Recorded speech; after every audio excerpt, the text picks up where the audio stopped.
শেখ হাসিনার অবস্থান সম্পর্কে তথ্য নেই পররাষ্ট্র মন্ত্রণালয়ের কাছে।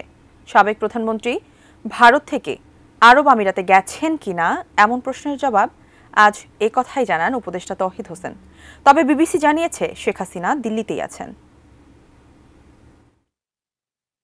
গণ আন্দোলনের মুখে ঢাকা ছেড়ে ভারতে আশ্রয় নেওয়া সাবেক প্রধানমন্ত্রী শেখ হাসিনা কই? দিল্লিতে নাকি অন্য কোনো দেশে চলে গেছেন? এই প্রশ্ন গেল ৪৮ ঘন্টায় নানান ডালপালা মেলেছে সামাজিক যোগাযোগ মাধ্যমে। একটি গণমাধ্যমে গত ৪ অক্টোবর প্রকাশিত সংবাদে বলা হয়, ভারত ছাড়ছেন শেখ হাসিনা, তিনি যেতে পারেন সংযুক্ত আরব আমিরাতে। এরপর একের পর এক গণমাধ্যমে প্রকাশ হতে থাকে প্রায় একই সংবাদ। ২ দিনের মধ্যে এ সংবাদ আরেক ধাপ এগিয়ে যায়। এবার প্রকাশিত খবরগুলোতে বলা হয়, দিল্লি ছেড়ে শেখ হাসিনা চলে গেছেন আরব আমিরাতে। মঙ্গলবার পররাষ্ট্র মন্ত্রণালয়ে উপদেষ্টা তৌহিদ হোসেনের কাছে এ বিষয়ে জানতে চাওয়া হয়। সানবিট সব দিবে সামাল।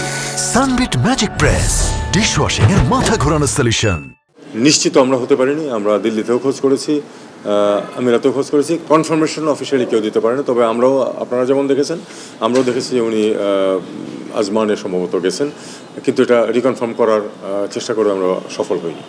ভারতে আশ্রয় নেওয়া বিগত সরকারের এমপি মন্ত্রীদের ফেরত আনার বিষয়ে কি পদক্ষেপ নেওয়া হবে সেই প্রশ্নের উত্তরও দেন উপদেষ্টা। তাদেরকে ফেরত আনার বিষয়ে মামলা হচ্ছে, আপনারা কি কোনো উদ্যোগ নিয়েছেন?